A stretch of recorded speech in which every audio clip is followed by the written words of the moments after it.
पूरे देश में केवल बिहारी को अपनी नागरिकता को साबित करना होगा और यही वोटर लिस्ट से 2024 का चुनाव हुआ था। अगर वो फर्जी था तो चुनाव भी फर्जी होगा। जो देश भर में सरकार बनी है फिर वो भी फर्जी सरकार होगी।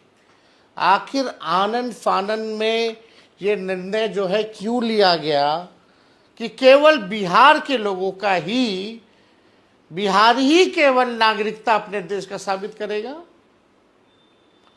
चाहे हिंदू हो, मुस्लिम हो, सिख हो, ईसाई हो, अगड़ा हो, पिछड़ा हो, दलित हो, आदिवासी हो, अति पिछड़ा हो, उन सब को, चाहे कोई धर्म के हो, कोई जात के हो, केवल बिहारी अपने देश की नागरिकता को साबित क्यों करेगा?